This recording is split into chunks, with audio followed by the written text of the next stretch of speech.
Je voudrais maintenant saluer toutes les assemblées aux États-Unis qui peuvent nous entendre. C'est un système très performant que nous avons reçu par l'intermédiaire du frère Perry Green de Bowman au Texas. Les assemblées peuvent écouter cette prédication dans toute l'Amérique en même temps. Nous envoyons nos salutations à la côte ouest de Vancouver jusqu'au Mexique, de San Jose et Los Angeles, à tous les groupes qui se réunissent à Shreveport, Prescott, Arizona, tous ceux qui attendent là-bas la venue du Seigneur et tous ceux qui sont à Tucson, à Sierra Vista et à New York et dans toute la nation. Que le Seigneur vous bénisse tous. Nous aimerions que vous puissiez être ici ce soir dans ce magnifique état de Louisiane. C'est une deuxième maison. Vous savez, à New York, on se moque un peu de vous ici à cause de la façon dont vous parlez l'anglais.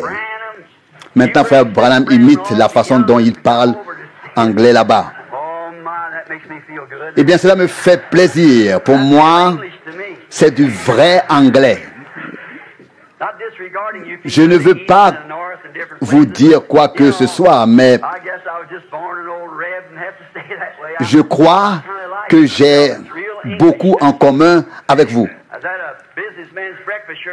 Lors d'un petit déjeuner que nous avons pris avec le groupe des hommes d'affaires chrétiens, quelqu'un a soudainement dit, nous allons maintenant chanter l'hymne national. Et j'ai pensé à ma vieille maison dans le Kentucky. C'est tout ce que je savais de l'hymne national. Eh bien, je vous envoie quand même mes salutations. Je crois que la retransmission pourra être écoutée également partout où se trouvent les hommes d'affaires, d'après ce que j'ai entendu. Je vois que les microphones sont installés.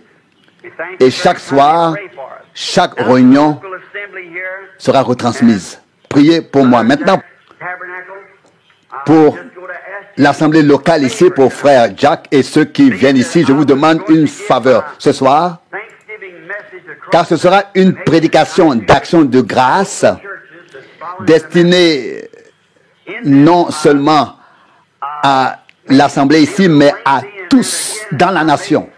Si elle est un peu longue, mais qu'elle contient un enseignement, je vous demande de faire ce que j'ai toujours fait. Si vous mangez un gâteau aux cerises et que vous trouvez un noyau, ne jetez pas le gâteau, jetez seulement le noyau et continuez à manger le gâteau. Il en va de même pour ce qui est prêché.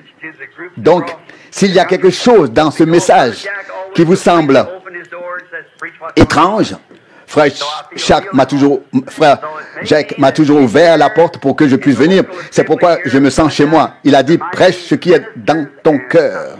Il y a peut-être ici d'autres prédicateurs et des personnes qui ne sont pas d'accord avec l'enseignement. Mais d'habitude, je ne prêche pas de choses doctrinales depuis la chair d'un autre frère, mais seulement chez moi. Mais je vous le dis d'avance, si je dis quelque chose avec lequel vous n'êtes pas d'accord, considérez cela comme mon ignorance et priez pour moi. Maintenant, ouvrons la parole de Dieu. Il y a en fait beaucoup de passages auxquels je voudrais me référer ce soir. Je sais que lorsque je suis venu ici pour la première fois, il y a plus de 20 ans, je n'avais pas besoin de noter les passages. Mais maintenant, je dois le faire. Car, vous savez, j'ai maintenant 2 fois 25 ans et c'est pourquoi je dois noter ce que je veux lire. Que Dieu nous bénisse pendant que nous lisons l'Épître aux Romains, le chapitre 7. Je voudrais enseigner cela comme dans une leçon d'école du dimanche. Beaucoup de gens sont debout et je voudrais aussi saluer ceux qui nous écoutent à Jeffersonville. Ici, c'est bondé, les gens sont debout partout contre les murs, tous ceux qui ont pu venir pour entendre le message. Comme je l'ai déjà dit, nous allons aborder cela comme dans une leçon spéciale. Ce n'est dirigé contre personne, mais néanmoins adressé à l'Église de Jésus-Christ. Je voudrais vous dire tout cela parce que je crois que la venue de Jésus est vraiment proche. Et nous sommes maintenant 20 ans plus près que lorsque j'étais ici il y a 20 ans. Vous voyez, tant de choses se sont passées depuis cette époque. Comment attendons-nous le retour du Seigneur dans notre génération? Nous n'attendons pas un réveil. Non, nous attendons la venue du Seigneur dans cette génération. Eh bien, dans Romains 7, j'espère que vous avez tous ouvert vos Bibles à travers le pays, partout, car ce message ressemblera beaucoup à celui sur le mariage et le divorce. Mais ce n'est pas le cas. C'est une prophétie pour l'Église des derniers jours. Lisons. Romains chapitre 7, verset 1. Ignorez-vous, mes frères, car je parle à des gens qui connaissent la loi, que la loi exerce son pouvoir sur l'homme aussi longtemps qu'il vit. Verset 2. Ainsi, par exemple, une femme mariée est liée par la loi à son mari tant qu'il est vivant. Mais si le mari meurt, elle est libérée de la loi qui la lie à son mari. Verset 3. Ainsi, tant que son mari est vivant, elle est considérée comme adultère si elle se donne à un autre homme. Mais si son mari meurt, elle est libre de la loi et n'est pas adultère si elle se donne à un autre homme. Verset 4. De même, mes frères, vous avez été mis à mort par la loi, par le corps du Christ, afin d'appartenir désormais à un autre, à savoir à celui qui a été ressuscité des morts, afin que nous portions désormais des fruits pour Dieu. Verset 5. Car lorsque nous étions dans la chair, les passions des péchés provoqués par la loi agissaient dans nos membres, de sorte que nous portions des fruits pour la mort.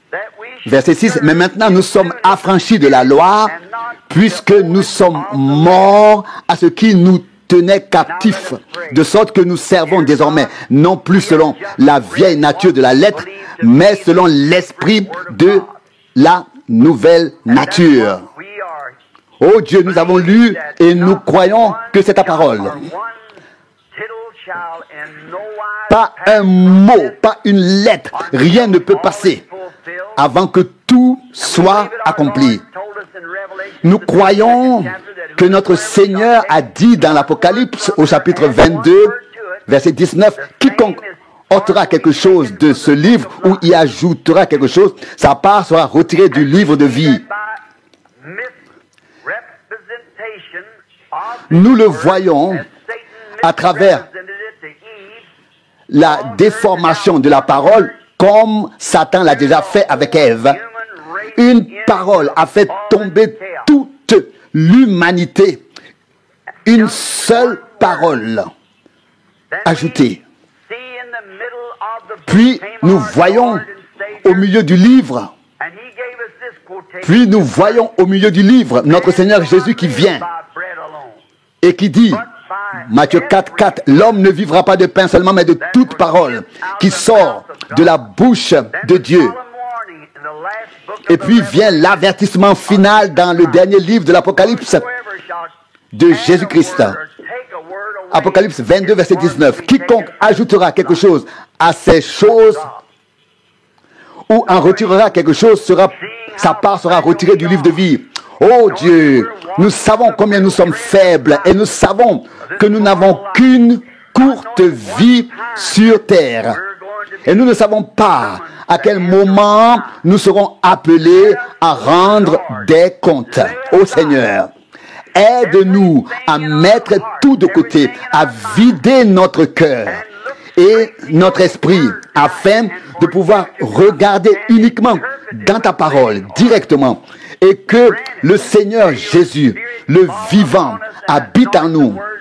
Accorde que ton esprit descende à nouveau sur nous, se répande sur nous. Oins-nous puissamment afin que nous devenions de meilleures personnes telles que nous sommes, afin que nous comprenions mieux les choses de Jésus-Christ.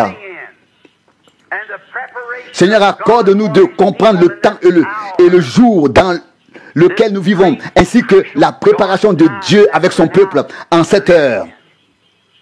En ce temps étrange et sombre dans lequel nous vivons. Oh Dieu, oins-nous. Oins non seulement celui qui parle, mais aussi ceux qui écoutent. Nous tous ensemble, nos cœurs tremblent devant ta parole. Car la crainte de Dieu est le commencement de la sagesse. Accorde-nous ces choses, Père. Nous te le demandons au nom de Jésus. Amen.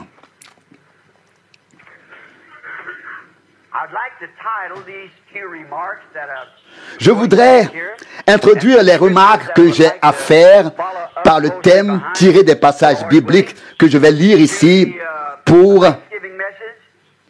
ce message.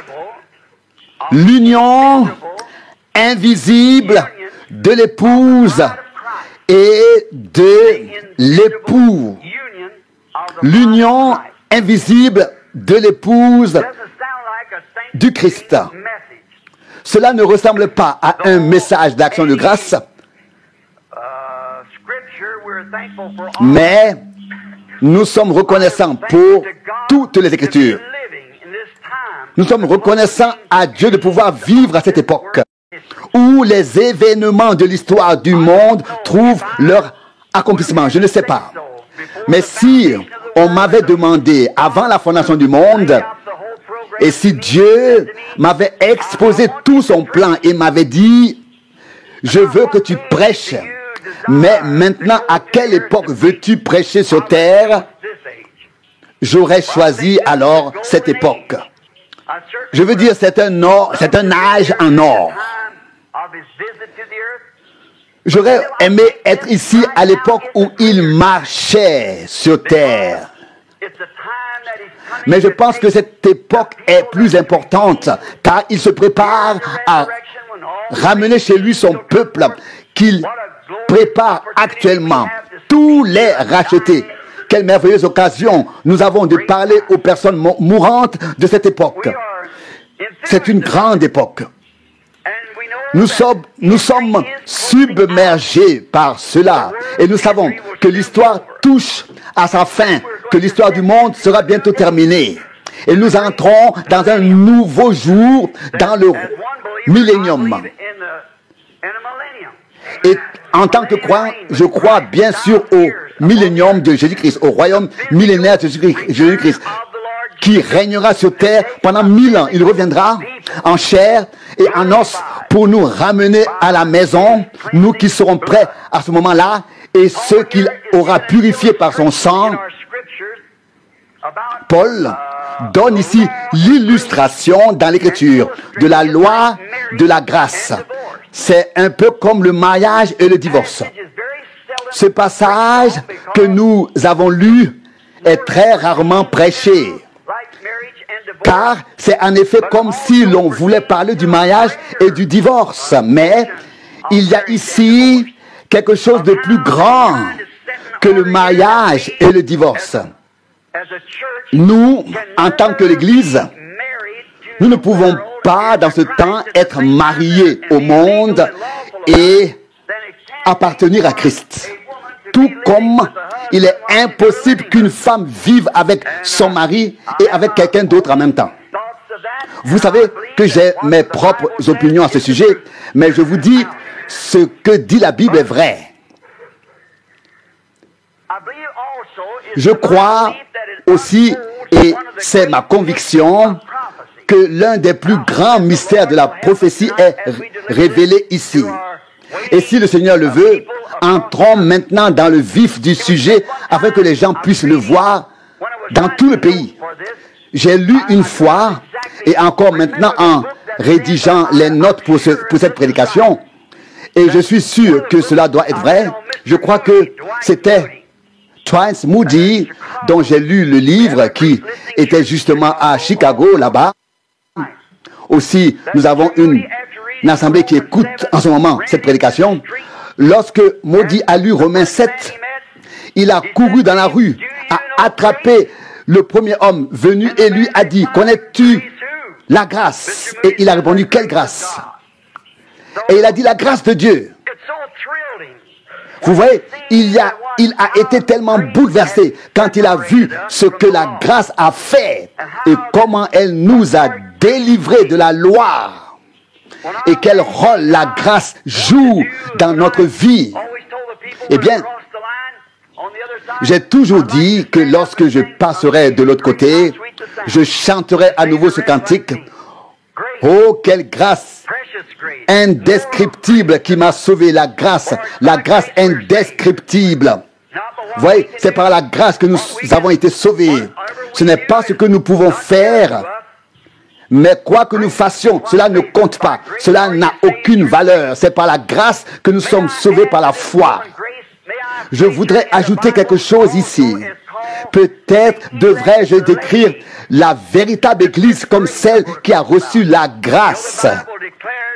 Vous savez, la Bible en parle dans une épître adressée aux élus. Eh bien, une parmi beaucoup. Et c'est ce que signifie le mot élu. Élection. Il en va de même pour le corps de Jésus-Christ. Vous voyez, une élection, une élue. À l'époque, Dieu avait choisi Marie pour accomplir sa parole à travers elle. J'espère que vous comprenez ce dont nous parlons. L'illustration que je vous donne nous montre le lien entre l'épouse et le Christ, à savoir l'élu avec lui. Elle lui est amenée d'où elle vient et comme elle est préparée. Vous voyez, l'illustration ici est donnée d'une femme. Et une femme est toujours un type pour l'Église, puis pour l'épouse du Christ. Vous voyez, nous parlons ici de l'épouse de Jésus-Christ, le Fils de Dieu. Toujours, si vous prêtez attention, si vous observez la condition et le comportement des femmes, vous pouvez déjà savoir où en est cette assemblée. De telles remarques peuvent sembler étranges, mais elles sont un compliment au message que j'ai à transmettre de la part du Seigneur. Si vous observez tout dans le naturel, vous verrez également le lien avec le spirituel. Si vous voyez le comportement des femmes dans le monde, faites attention à quel point les assemblées se comportent de manière mondaine. Faites simplement attention. Bien sûr, c'est aussi le comportement des ecclésiastiques, de l'épouse, bien sûr, de l'assemblée auquel vous devez prêter attention. Vous voyez, nombreux sont ceux qui se disent, soi-disant épouses. Permettez-moi de le répéter ici à l'assemblée locale. Ne vous sentez pas mal, car je m'adresse en ce moment à tous dans tout le pays, à ceux que je considère comme élus. S'il y a ici des prédicateurs qui ne sont pas d'accord, soyez un peu silencieux et écoutez. Maintenant, faites attention. Ce caractère, quand vous voyez des femmes se comporter et faire tout ce qu'elles veulent, c'est exactement ce que fait cette assemblée. Maintenant, faites attention. Mais lorsque l'épouse spirituelle vit son réveil, lorsqu'elle revient et se met à nouveau en accord, en conformité avec la parole, vous voyez qu'à un tel moment, un message est envoyé pour appeler l'épouse, c'est-à-dire les élus. Car tout comme le monde écoute le séducteur Satan et pêche parce qu'il ne croit pas sa parole, il en est de même en ce temps-là, en ce temps ici. L'Église naturelle, avec ses intellectuels, ses prédicateurs de l'évangile rationnel, se détournent de la parole parce qu'ils en ont fait un évangile social. Et comment voyons-nous les femmes dans la rue? Elles appartiennent certes aux assemblées, mais comment se comportent-elles? Elles ont perdu leurs pensées et leurs raisonnements normaux. Et que font-elles? Elles se rendent directement au conseil œcuménique, puis retournent à Rome aussi vite qu'elles le peuvent. Cela a été prophétisé et c'est ce qui se passe actuellement. Mais qu'en est-il de l'Église spirituelle, de ce groupe de personnes qui ont été appelées à sortir, qui ont été élues, choisies à chaque réveil? Ces personnes ont été appelées à sortir à l'époque de Martin Luther, lors de la Réformation, puis à l'époque de John Wesley. Et il en a été de même lorsque le mouvement pentecôtiste a commencé. Mais ensuite, ils sont repartis. Cependant, le reste s'est toujours laissé mettre en accord et en conformité avec la parole de Dieu. Voyez-vous, les hommes doivent être prêts à recevoir le message donné par Dieu et à se mettre en accord et en conformité avec la parole de Dieu. Vous voyez, mais seuls les élus le font, les autres ne le font pas. Il en a été ainsi à l'époque de Martin Luther, à l'époque de Wesley. Il en était ainsi lors du réveil pentecôtiste. Vous voyez, seuls les élus de cette époque l'ont reconnu, pas les autres. Les autres ont formé des dénominations et ont suivi le reste. Eh bien, le reste du monde, prenez garde, prenez garde. Lorsque Dieu tente de mettre les hommes en accord, en conformité avec sa parole, il envoie un message nouveau, frais, pour les amener à voir de quoi il s'agit. Bien sûr, vous voyez, nous le voyons dans les familles.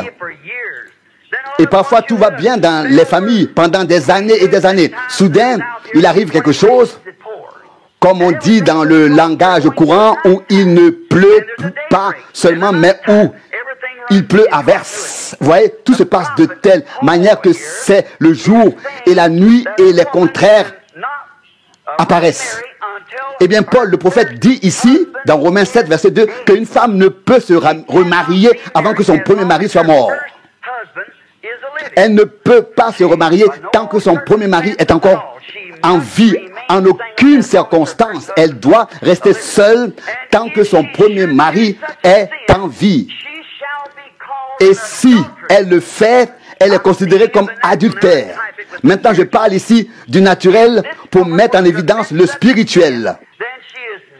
Car si une femme commet un tel péché, elle est coupable d'avoir deux maris vivants en même temps. Elle a donc perdu son droit devant Dieu et devant le ciel. Elle a été exclue de la maison de Dieu. Il en va de même pour l'Église. Lorsqu'elle tente de combiner les statuts et les dogmes des dénominations avec la parole, il est impossible d'appartenir à la fois au Christ et aux choses du monde. Non. Non. Vous devez être mort soit à l'un, soit à l'autre. Vous ne pouvez pas avoir les deux ensemble. Vous ne pouvez pas être marié à une assemblée et au Christ si l'un est contraire à l'autre. On dit parfois, je crois cela, je ne crois pas cela. Si vous êtes marié au Christ, le Christ est la parole. C'est ce qui est écrit dans l'évangile de Jean, chapitre 1, verset 1. Au commencement était la parole, et la parole était avec Dieu, et la parole était Dieu. Elle a été faite chair, et elle a habité parmi nous. Christ est la parole vivante. Il l'était, il l'est, et il le sera toujours. Il était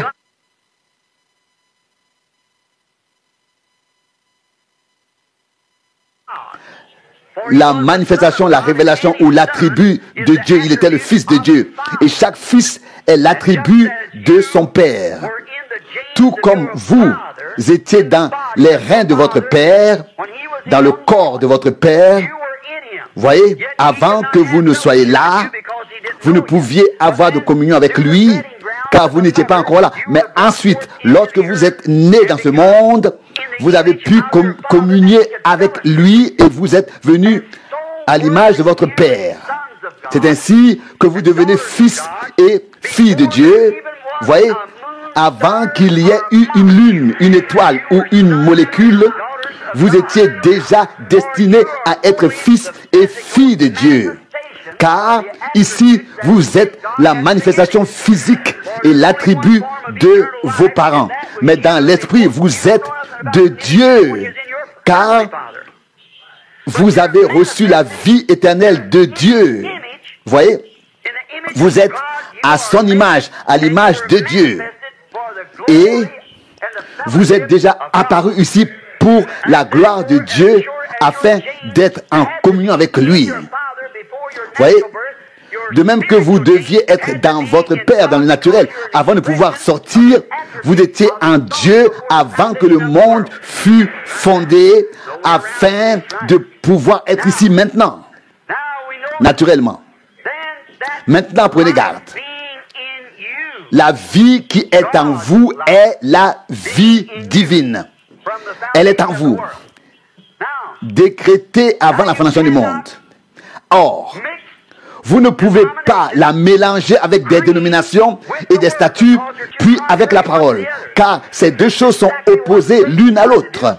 C'est ce qu'a tenté Satan.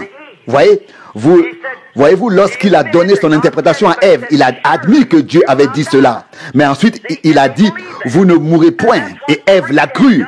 Genèse 3, 4. C'est ainsi que les statuts ont agi jusqu'à aujourd'hui.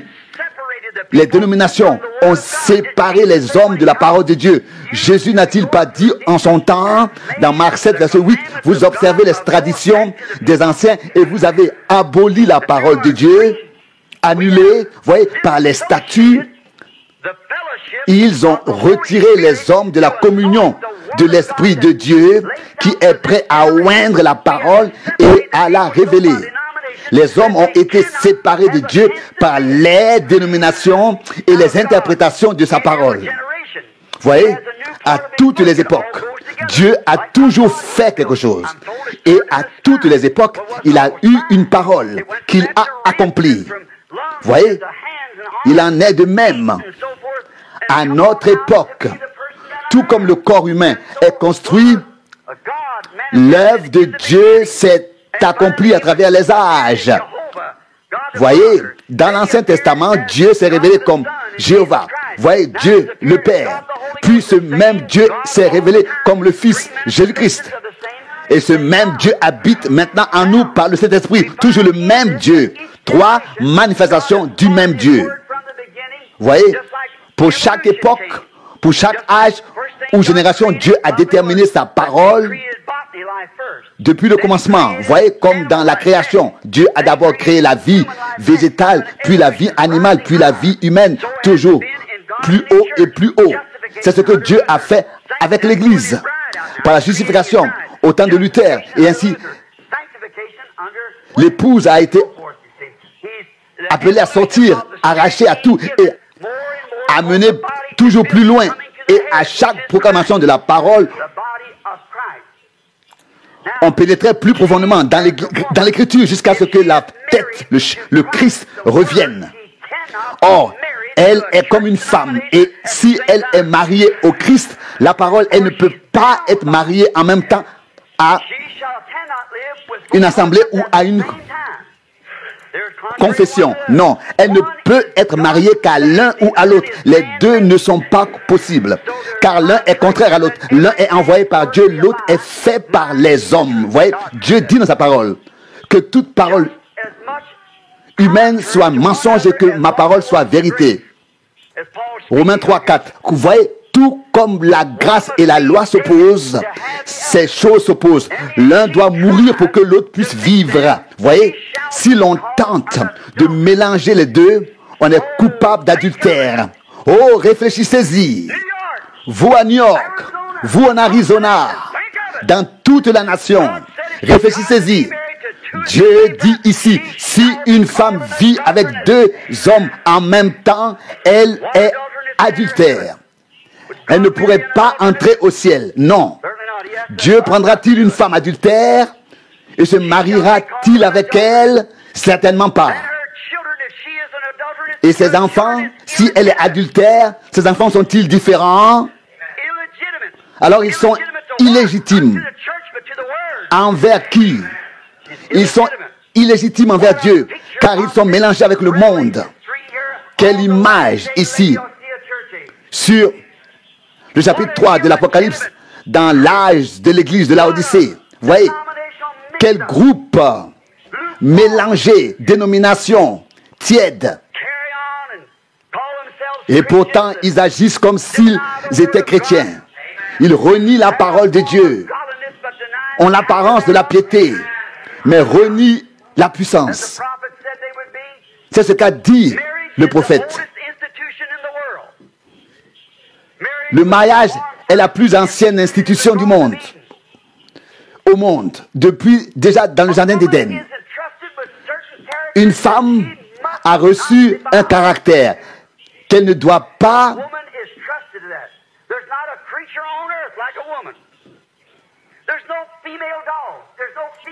souiller. Aucun autre animal femelle dans toute la création ne peut commettre l'adultère ou être immoral. Mais Dieu savait que la femme tomberait, car aucun animal ne peut commettre l'adultère. Si elle avait été dans la création originelle, cela n'aurait pas été possible non plus. Mais elle a d'abord été tirée d'Adam. Or, maintenant, Dieu lui a confié quelque chose et elle doit s'y tenir. Elle a un caractère qu'elle ne doit pas. Si elle le fait, elle est coupable pour toute sa vie. Même si elle le fait et si elle reçoit le pardon, elle ne sera pas justifiée. Bien sûr, elle peut être pardonnée, mais elle ne sera pas justifiée dans cette vie. Non. Bien sûr, pardonnée, oui, mais pas justifiée. Son corps lui a été donné par Dieu qui doit lui être consacré. Aucun oiseau, aucun animal, rien. Aucun sexe féminin ne peut le faire. Eh bien, son corps est ainsi consacré car elle doit donner une nouvelle vie à ce monde. C'est pourquoi ce corps lui a été confié. Eh bien, vous théologiens, si vous voyez cela, c'est toute la race humaine qui a été souillée, car elle avait déjà donné naissance à des jumeaux au commencement. Un acte, mais deux personnes ou deux naissances. Eh bien, nous voyons que cela lui a été confié par Dieu comme étant consacré et elle ne doit pas le souiller. Je vais maintenant vous montrer ce qu'il en est de l'Église. Je l'ai seulement dit. Voyez, vous, je parle ici de l'Église et du Christ. Eh bien, cela lui a été donné pour donner la vie. L'homme est le porteur du germe, mais la vie vient toujours de Dieu. Toute vie vient de Dieu. Peu importe le type de vie, même si elle est pervertie, la vie, l'origine de la vie est en Dieu et vient de Dieu. Maintenant, je voudrais mentionner trois choses ici. Gardez toujours l'Église à l'esprit pendant que je parle encore ici de la femme, comme il est écrit ici dans Romains 7. Elle a une force vertueuse qui lui a été donnée par le Seigneur, qu'elle ne doit pas souiller.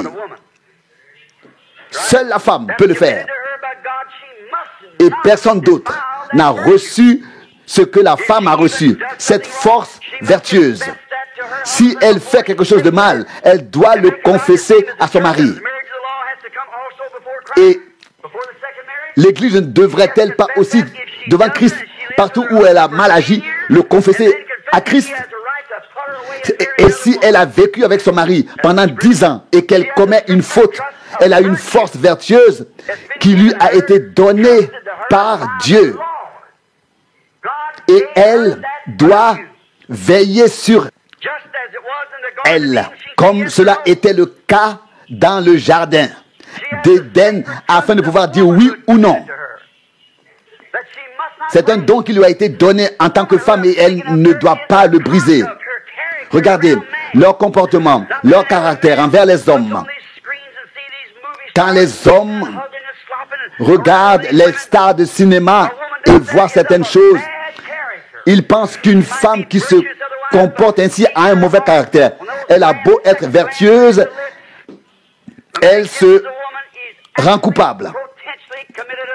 Voyez, dès qu'un homme embrasse une femme, il a déjà en partie commis l'adultère. En partie, voyez. C'est ainsi que cela commence déjà. Oh, toutes ces choses terribles qui ont émané d'Hollywood et se sont répandues. Pas étonnant que tout soit si corrompu jusqu'à l'extrême. Voyez, car il est dit, il en sera ainsi dans les derniers jours. Gardez toujours l'Église à l'esprit. Avec quoi marche-t-elle? Qu'embrasse-t-elle? Qui accueille-t-elle? Voyez, à travers toute l'éducation, à travers tous les programmes scientifiques, tout cela est contraire à Dieu et à la parole de Dieu. Tout le système de civilisation est absolument antichrist. Toute l'éducation, toute la formation, tout est orienté contre Christ. Vous dites, vraiment, c'est tout à fait certain. Dieu aura une civilisation sans mort, sans toutes ces choses. Cette civilisation moderne a été amenée là par Satan. Tout ce qui se passe vient de Satan. Eh bien, la femme a quelque chose de sacré. Pourquoi les hommes se comportent-ils ainsi avec les femmes? Simplement parce que les femmes se présentent ainsi, avec leurs vêtements moulants, etc. Peu importe ce qu'elle dit, même si elle est fidèle à son mari, aux yeux de Dieu, elle est adultère. Si elle se présente ainsi, car il est écrit dans Matthieu 5, verset 28, quiconque regarde une femme pour la convoiter a déjà commis l'adultère avec elle dans son cœur. Regardez ce qui se passe dans le monde. Elle a reçu une vertu sacrée et elle devrait l'utiliser pour une maternité sacrée en l'honneur de son mari. Eh bien, dans certaines villes, ils organisent de grandes fêtes et beaucoup de membres de communautés religieuses y vont tous ivres et puis les clés des chambres sont mises dans un récipient et chacun prend celle qu'il veut, puis ils choisissent leur partenaire pour la nuit. Quelle saleté est là! Et l'Église est tout aussi mauvaise. Elle commet l'adultère avec tout ce qui se présente à elle au lieu de rester fidèle à la parole de Dieu. Les bâtiments, c'est bien. Les hôpitaux, c'est bien. Tout est bien, même l'éducation. Ce n'est pas que je sois contre tout cela en général. Mais voyez-vous, nous devons nous habiller, nous vêtir. Car les vêtements existent. Au commencement, nous étions enveloppés par Dieu et nous n'avions pas besoin. Mais maintenant, nous devons nous habiller, nous vêtir. À l'époque, les hommes étaient enveloppés par Dieu. Eh bien, elle a reçu cette tâche, ce rôle, la condition de femme, d'être fidèle à son mari, d'élever bien ses enfants. Voyez, si vous étiez assis avec moi, quand les hommes viennent avec leurs femmes pour arranger les choses, pour avoir un entretien, tout ce qui se passe là-bas, vous dites, oui, mais cela n'arrive qu'aux gens du monde. Même parmi ceux des assemblées pentecôtistes, oui, les autres ne viennent même pas, vous voyez, pour avoir un entretien. Il y a un tel mélange entre le monde et les assemblées, dans la mode, etc. Et nous sommes aussi loin de la Pentecôte originelle que le jour est loin de la nuit. Vous voyez, vous, quelque part, nous sommes écartés des choses et tout est un chaos obscur. Eh bien, quelle responsabilité à la femme. Voyez, vous, pourquoi elle est un modèle pour l'Église.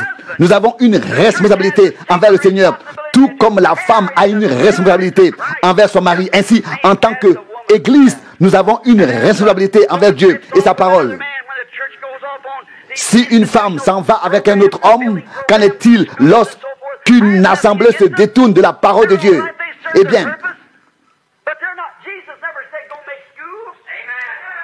Eh bien, nous avons tout fixé sur des programmes sociaux. Jésus n'a pas dit allez construire des écoles et tout cela, mais prêcher l'évangile.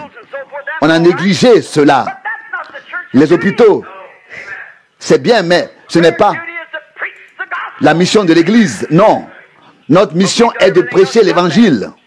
Nous avons fait tout le contraire.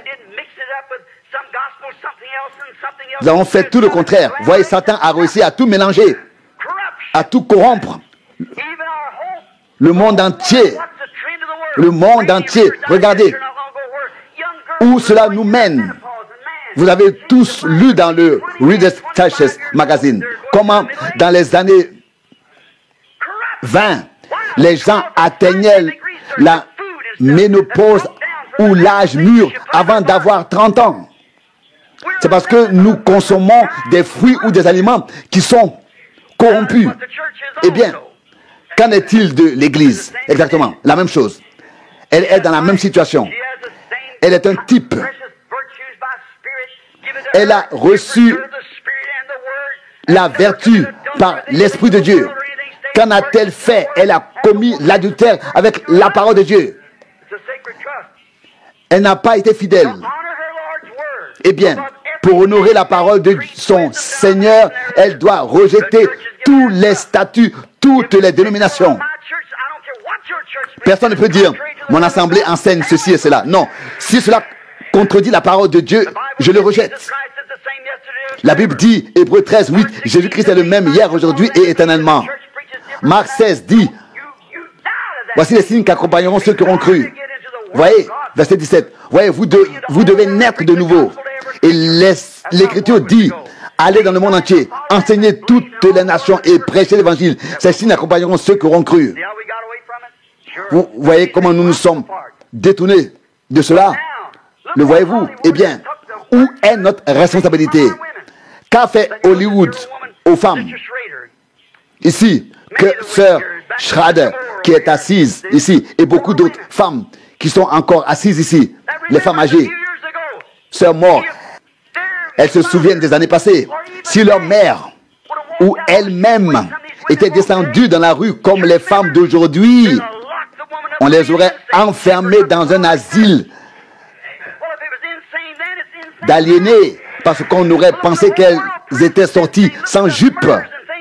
Eh bien, n'est-ce pas le monde? N'est-ce pas le monde entier? Tous ces meurtres et tout ce qui se passe dans ce monde, tout cela est fou et cela doit arriver dans ces derniers temps. Bien sûr, le temps viendra bientôt où l'on criera au rocher, couvrez-nous et ainsi de suite. Le monde entier est perdu, c'est presque arrivé. Eh bien, tout se passe jusqu'à la folie totale. Eh bien, vous pensez, c'est la civilisation. Regardez ce qu'Hollywood a fait aux femmes. Elles ont été dépouillées de leur vertu. Vous voyez, elles ont tout perdu. Comment ont-elles fait? Il y avait quelque chose d'intelligent. Et l'instrument était la communauté religieuse, comme dans le jardin d'Éden. Une personne rusée, le diable, est entré dans l'église, comme dans le jardin d'Éden, et a séduit. Elle a été séduite. Les femmes ne veulent pas mal agir. Ève ne voulait pas mal agir. Non, pas volontairement, non. La Bible dit dans 2 Corinthiens 11, verset 3, qu'elle a été séduite. Et séduite ne signifie pas que vous y êtes entré volontairement, mais que vous y avez été entraîné. Elle a été séduite par la télévision, par les magazines. Vous lisez toutes ces choses, vous voyez les images. Les filles modernes, elles regardent tout cela et voient les vêtements dans les magasins. Regardez tous ces instruments de l'enfer qui ont été mis parmi le peuple par lesquels les gens sont séduits. Ils sont morts et ils ne le savent pas, loin de Dieu. Vous voyez, comme ils ont tout perdu. Aujourd'hui, je veux que vous y prêtiez attention. Jésus en a parlé. Si vous voulez le lire, Jésus a mentionné que cela se passerait ainsi. Dans ces dernières heures, avant la crucifixion, dans l'évangile de Luc, chapitre 23, verset 27, lorsque Jésus était en route vers Golgotha, Luc 23, verset 27. Verset 27, Luc 23. Une grande foule le suivait, ainsi que de nombreuses femmes qui se lamentaient et pleuraient sur lui. Verset 28. Jésus se retourna vers elle et dit, « Fille de Jérusalem, ne pleurez pas sur moi, mais pleurez plutôt sur vous-même et sur vos enfants. » Verset 29. « Car voici, des jours viendront où l'on dira, heureuses les stériles, heureuses les femmes qui n'ont pas enfanté et qui n'ont pas allaité. »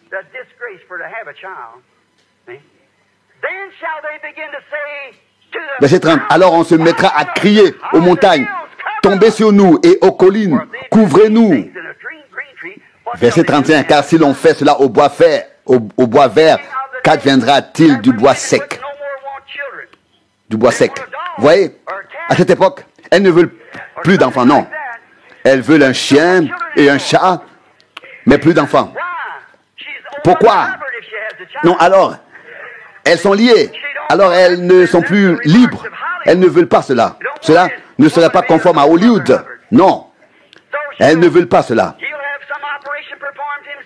Elles préfèrent se faire opérer pour ne pas avoir d'enfants, mais elles ne veulent pas d'enfants.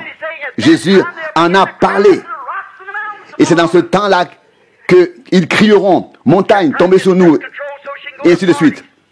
Elles pratiquent le contrôle des naissances, etc. Elles ne veulent pas d'enfants.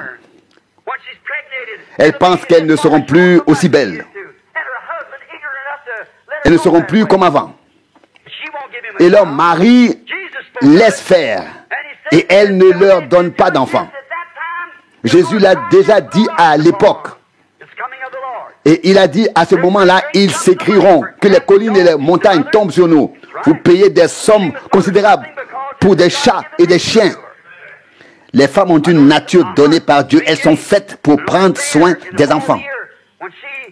Vous savez bien que je chasse. Et quand l'automne arrive, que les ours vont dormir pour tout l'hiver, quand la femelle est enceinte et s'installe dans sa tanière, vous savez comment naissent les petits. Ils viennent tous et chacun d'entre eux est enveloppé comme dans un sac en plastique. Et l'ours se couche en octobre et ne se réveille peut-être que des mois plus tard. Et elle ne voit ces petits que lorsqu'ils sont déjà grands. Ils têtent pendant qu'elle dort tout l'hiver. Ne me demandez pas comment elle les nourrit ou comment la mère obtient le lait, mais c'est ainsi. Et si une ours n'a pas de petits qui lui sont propres, les petits de l'année précédente viennent se nourrir du lait qu'elle a. Et qu'en est-il des femmes d'aujourd'hui? Elles ne donnent pas d'enfants à leur mari, mais préfèrent acheter un chien ou autre, plutôt que d'élever des enfants dans la discipline et la crainte du Seigneur. Vous voyez, elles pensent alors que cela ne correspond pas à leur conditions. Elles ne se sentent alors plus en accord avec leurs conditions selon le temps actuel. N'est-ce pas là une image de l'Église moderne d'aujourd'hui qui veut encore aujourd'hui vivre comme dans le chapitre 2, verset 38 des Actes des Apôtres? Qui veut encore crier de joie, louer, parler en langue, etc. et crier Alléluia? Voyez, ceux qui appartiennent aux confessions ne le veulent pas. Non, ils vous excluront très vite. Ils sont remplis d'autres choses. Bien sûr, ils produisent des membres, mais lesquels? Telle est la question. Ils ne veulent rien qui ressemble à ce que rapporte le livre des Actes des Apôtres. Non, cela les mettrait dans l'embarras. Leur éducation et leur opinion éthique, tout cela serait offensé. Non. Ils ne veulent pas cela. Ils ne veulent pas recevoir la parole de Dieu en eux pour pouvoir produire quelque chose. Je vous dis que c'est la seule possibilité. Recevoir la parole en nous pour naître de l'esprit. Pas par des statues. Pensez-vous que l'Esprit de Dieu laissera passer toutes ces têtes de femmes coupées court, ces cheveux, leur visage maquillé et les vêtements d'hommes? Certainement pas. Non. Nous avons besoin à nouveau d'une action ancienne de Dieu, d'une sanctification, d'être rempli du Saint-Esprit, d'une véritable nouvelle naissance par l'Esprit de Dieu. Et que produit l'Église à notre époque? Maintenant, tout ce qu'une Jézabel produit à notre époque, maquillée comme elle l'était. Vous savez bien ce que l'on voit en ce moment.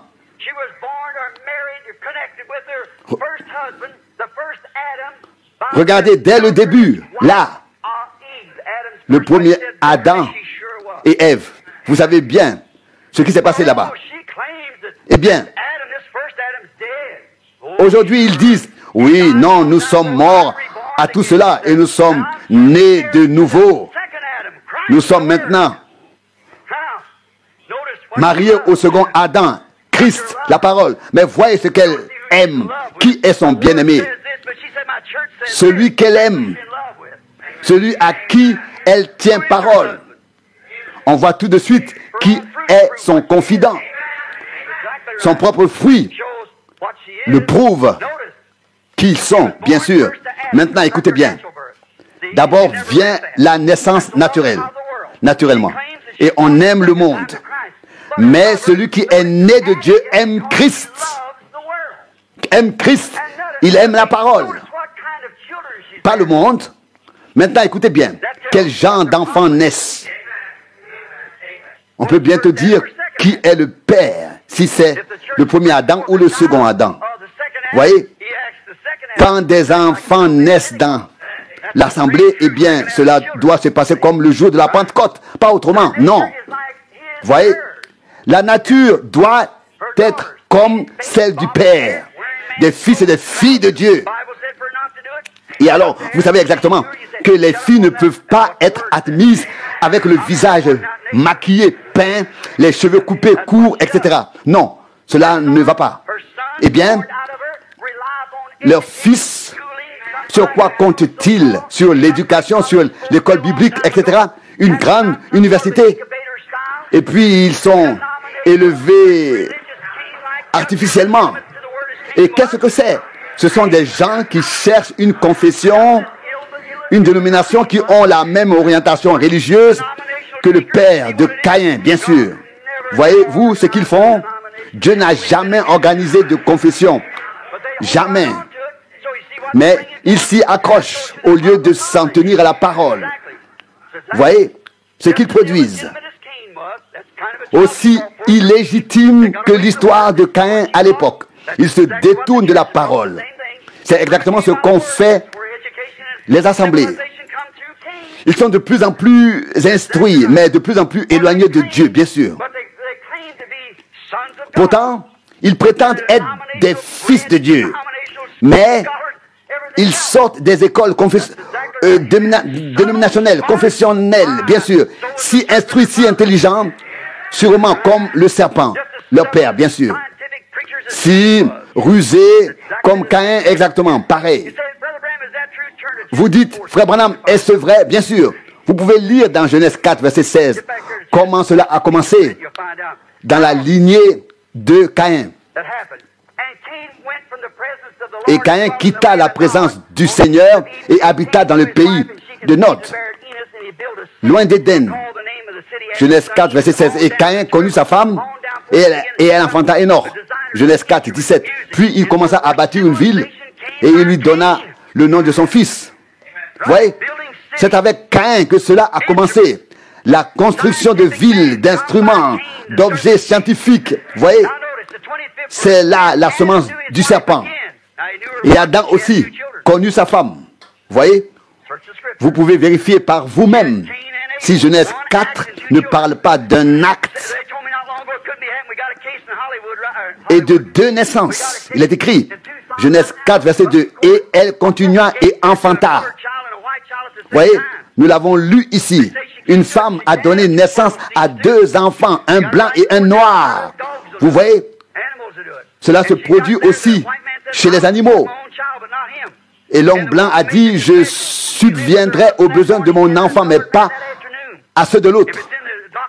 Et la femme vécut avec les deux hommes, avec l'un le matin, avec l'autre l'après-midi. Et elle enfanta deux enfants.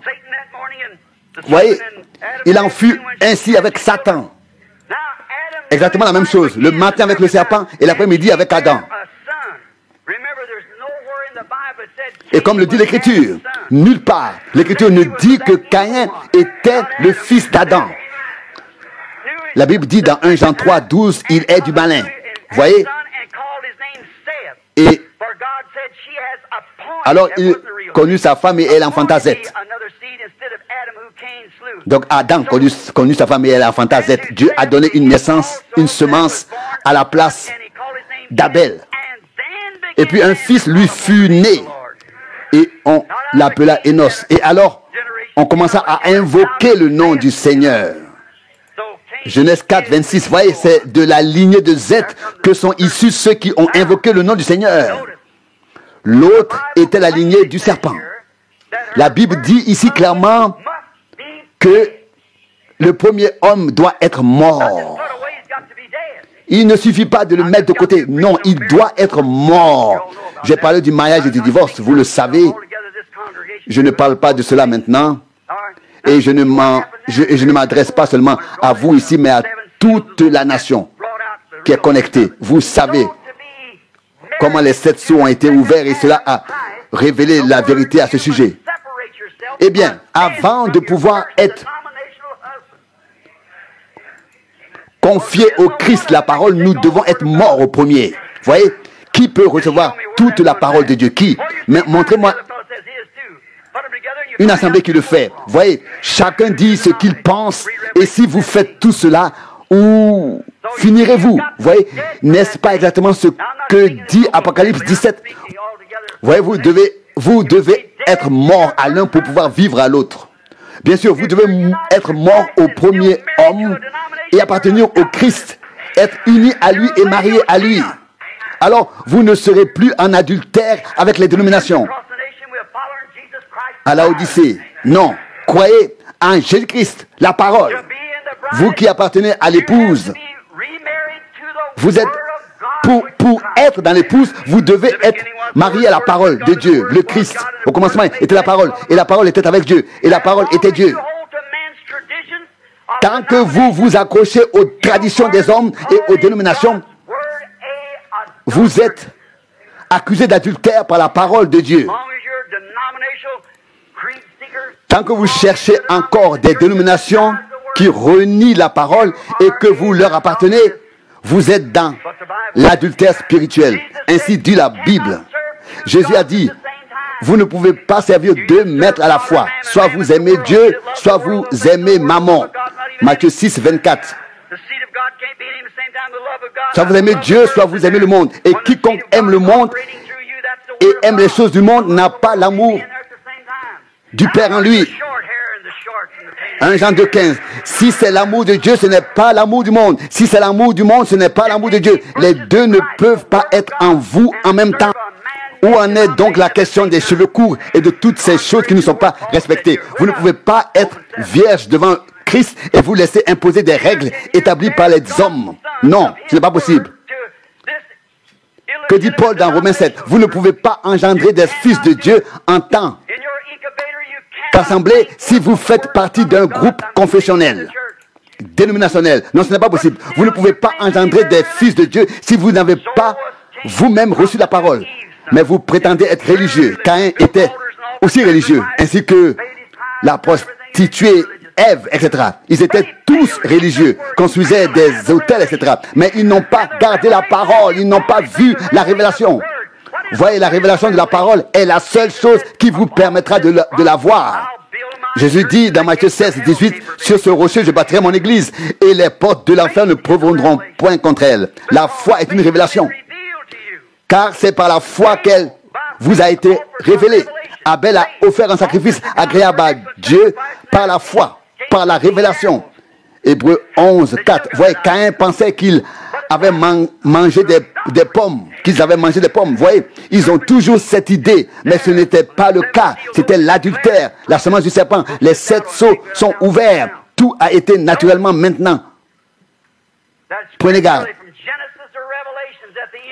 Les Écritures, depuis Genèse jusqu'à l'Apocalypse, ont été révélées dans les derniers temps. Nous sommes ici aujourd'hui.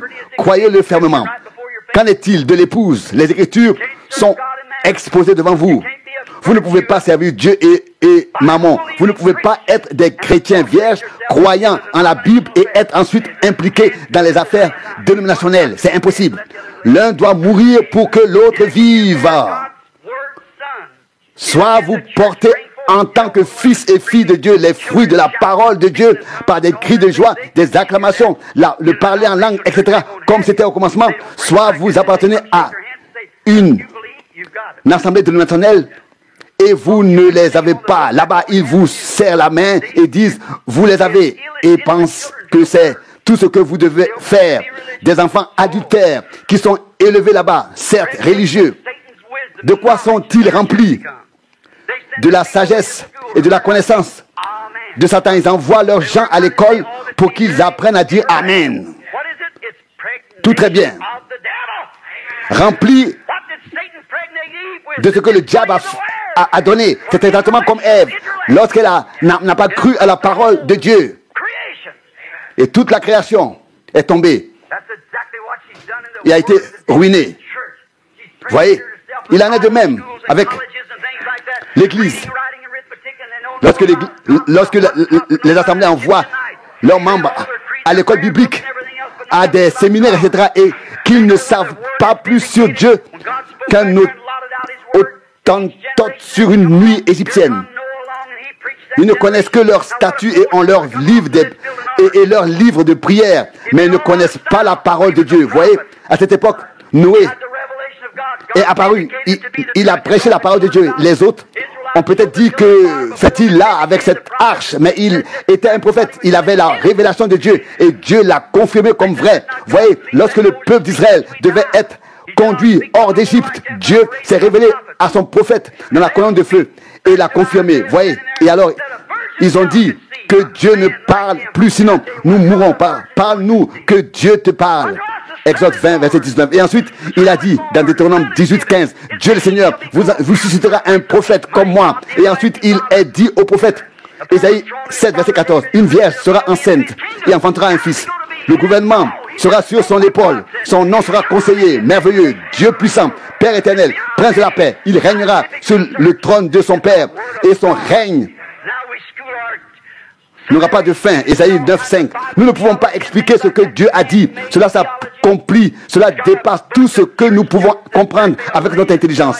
À quoi sert toutes ces théologies publiques dans les séminaires? Nous avons là tout ce qui avait été prédit pour l'âge de la Odyssée. Eh bien, si vous voyez tout cela, alors vous voyez juste dans 1 Jean 2,15, si vous aimez le monde et les choses du monde, l'amour de Dieu n'est pas en vous. Comment pouvez-vous être rempli de la parole de Dieu et ensuite vous laisser entraîner par Hollywood, la mort et toutes ces choses? C'est impossible. Tout cela au nom de la religion, bien sûr. De quoi êtes-vous réellement rempli?